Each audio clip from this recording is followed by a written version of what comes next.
Oxygen के किसान जिंदा रह सकता है। अभी तो ऑक्सीजन पे है। आज भी प्रधानमंत्री जी ने घोषणा करी कि 80% छोटे किसानों को अब लाभ देने का काम कर रही है। अब किसान छोटा बड़ा हो गया, मतलब कंपनी है बड़ी, तो जिसने 67 गांव की जमीन 68 गांव की जमीन खेती करने के लिए लेती है वो है बड़ी, तो किसान कहां बड़ा है? किसान तो सारा छोटा ही है। मतलब अब ये कह रहे कि जो आंदोलन चल रहा है वो बड़े किसानों का है, छोटे किसानों को हम लाभ देना चाहो। हमने भी ये कह दिया भाई 2022 में आमदनी दुगनी होगी, प्रधानमंत्री ने कहा। अब आपके बीच में कोई लोग आए, 1 जनवरी से जो भी चीज बिकेगी उसका रेट दुगना होगा। प्रधानमंत्री ने कहा कि आमदनी दुगनी करेंगे। ये तो ठीक है भाई, प्रधानमंत्री देश का कम से कम 8 साल में सुधार में आ रहा, तो 8 साल में से ही वे पिछले 5-6 साल से वो कर रहे, क्योंकि इन्होंने तो घोषणा पहले ही कर दी थी 6 साल पहले। अब हमारी अगर सरकार दोबारा आई तो 2022 में आमदनी दुगनी करेंगे। आमदनी दुगनी कर दो, आपके बीच में लोग आएंगे, उनसे पूछना आमदनी दुगनी दे दे भाई, कणक का रेट दे दे 4000 रुपया, प्रधानमंत्री ने कहा। कोई और क्वेश्चन उनसे करना ही नहीं। गन्ने का 650 रुपया बैठता है, बाजरे का 4200 रुपये क्विंटल बैठे, मूंग अगर यहां पर होती होगी तो उसका 14600 रुपया बैठेगा। तो ये जो सारे रेट हैं, आमदनी दुगनी की बात ये करेंगे, ये कुछ नहीं करने वाले। उन्होंने कहा कि हर ब्लॉक स्तर पे वेयर हाउस गोदाम बनाएंगे। जो अपने एफसीआई के गोदाम थे वे तो रिलायंस और अडानी को बेच दिए, और अब कहा कि नए बनाएंगे। अरे बना हुआ पहले सिस्टम था वो तुमने बेच दिया। एक कोठड़ा तुम्हें बनाना नहीं किसी को, सारा बेचने पर लगे हुए हो। 7 साल में आधा देश बिक लिया, और ये 3 साल में ये आधे जो कुछ और रहेगा इसे और बेच के, और इनका पता नहीं ये कहां जाएंगे फिर। रिलायंस बेच दी, रिलायंस को बेच रहे हैं, अडानी को बेच रहे हैं। ब्राजील जो एक देश है, वहां पे 280 लोगों के पास में वहां की 80% जमीन है। जैसे आपका उत्तराखंड तो एक आदमी पे जमीन है पूरे पे, इतने बड़े बड़े काश्तकार है। शुगर फैक्ट्री वहां पे 4-4 लाख क्विंटल की शुगर फैक्ट्रियां हैं। जब ये मॉडल उनका लेकर आना चाहते हैं यहाँ पे, उन कंपनियों को खेती करने की तैयारी करवा दे, उसकी तैयारी चल रही देश में कि भाई जमीन छीनो, गोदामों में अनाज को बंद करो, भूख के आधार पर रोटियों की कीमतें देश में तय होगी। ये जो गरीब आदमी है, जो दुकानदार हैं, हर आदमी उससे प्रभावित होगा, महंगाई से प्रभावित होगा। किसान 2 फसल पैदा करता है, 4 फसल पैदा कर लगता है, लेकिन वो 70 चीज बाहर से खरीदता है। इलाज सबका होगा। आप ये सोचते होंगे गेहूं और दाल से ही काम चल जाएगा, उससे जीरी से दूसरी चीजें तो चाहिए। ये सबका स्टोरेज करेंगे। आपके यहां बाजरा नहीं होता तो बाजरा दिल्ली में 120 रुपया किलो तक आटा बेचते हैं। ये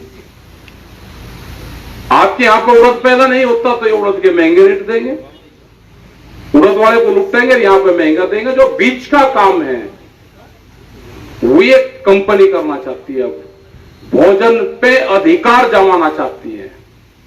पहले जो राजा होते थे, आज से अगर 100, 150, 200, 300 साल हम पीछे जाए तो राजा का मतलब था कि अनाज पे अगर अधिकार है तो राजा का अधिकार होता था। अभी उन्होंने कहा कि सोने का व्यापार नहीं करना। सोना महिलाएं 1 साल में 17 बार पहनती है, ध्यान से सुन लेना। सोना महिलाएं 1 साल में 17 बार पहनती है। भूख 1 साल में आदमी को 700 बार लगती है। तो उन्होंने कहा कि सोने का व्यापार नहीं, रोटी का व्यापार देश में होगा। रोटी बाजार की वस्तु नहीं बनने देनी, रोटी जरूरत की चीज है। ये रोटी को बाजार की वस्तु बनाएंगे। लोग यहां पे भूख से मरेंगे। जिस तरह से ऑक्सीजन से लोग हॉस्पिटल के बाहर मरे, लोग भूख से मरेंगे। अनाज पे बड़ी कंपनियों का कब्जा होगा, देश आर्थिक रूप से गुलाम होगा। ये जंग है, ये लड़ाई है, इसको उसी तरह से लड़ना है। जैसे कहते थे प्रधानमंत्री कोरोना को जंग कहेगा, तो उसने कहा कि बहुत बढ़िया बात कही।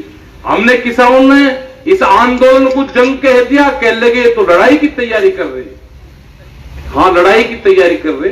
हमने जंग लड़ी। जो योद्धा आंदोलन में बैठे हुए हैं, उनने सर्दी से जंग लड़ी, उनने गर्मी से जंग लड़ी, उनने बरसात से जंग लड़ी। हमने जंग लड़ी अपने ट्रैक्टर, जो किसान का टैंक है, उसके साथ में लड़ी। आने वाले टाइम पे भी आपका जो मददगार होगा वो ट्रैक्टर ही होगा। हमारे जो युवा हैं, जब वो बॉर्डर पे जाता है तो टैंक चलाता है, जब अपने खेत में आएगा तो ट्रैक्टर चलाएगा, और जब घर में अंदर बैठ के करेगा तो ट्विटर पे काम करेगा। ये तीनों चीजों पे काम करना पड़ेगा। मीडिया आपके साथ नहीं है। सोशल मीडिया को छोड़ दे, एक आध चैनल को छोड़ दे, आपके साथ नहीं है। सत्ता वाले आपके खिलाफ हैं, विपक्ष वाला भी कान नहीं भड़का रहा, वो भी चुपचाप बैठा। जो नौकरशाही है वो आपके खिलाफ है, उद्योगपति आपके खिलाफ है। आपके साथ में कोई नहीं, आपका जो साथ है वो ऊपर वाले का है, उस पर आपको ध्यान। इस जंग को वही जिताएगा, उस पर ध्यान रखना। अपने कर्म पर ध्यान रखो, अपने खेत पर निगाह रखो, और दिल्ली के आंदोलन पर निगाह रखो। आपके जो 40 योद्धा हैं, जिस आंदोलन की अगुवाई कर रहे हैं, वे कोई कमजोर नहीं है। उनके पीछे बाबाओं का हाथ है, उनके पीछे लंगरों का हाथ है। कोई आंदोलन जब फैल होता है, फौज जब वापसी मुड़ती है, जब वो भूखी रहती है। यही तो फौज का सिद्धांत है कि फौज की फूड सप्लाई चेन ना कटे, वो नहीं कटने की। मशीन लगा रखी सड़कों के ऊपर, जहां को हाईवे चलता था वहां पर मशीन लग रही है।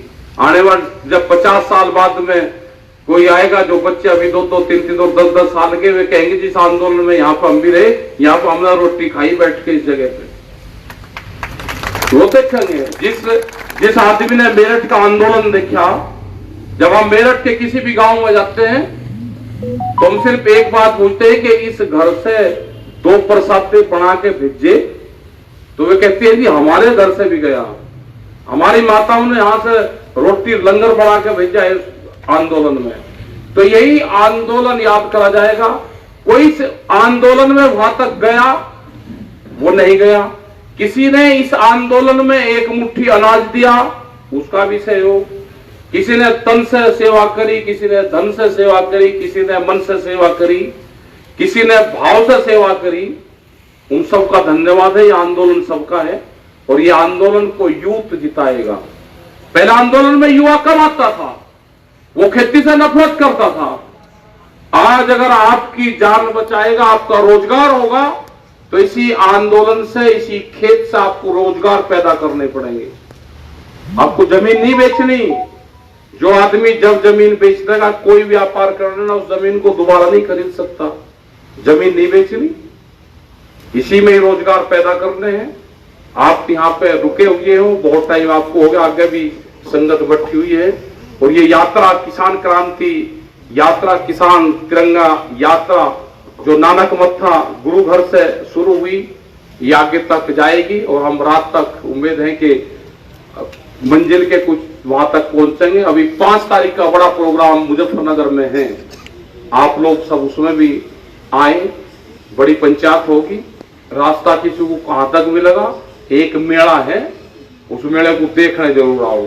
मेला जब बढ़ता है, जब सब लोग आते हैं, वहां पे बड़े संख्या में लोग आएंगे, मिलेंगे, वहां पर आगे की रूपरेखा तैयार करेंगे। जब तक कानून वापसी नहीं होगा तो घर वापसी नहीं है। धन्यवाद।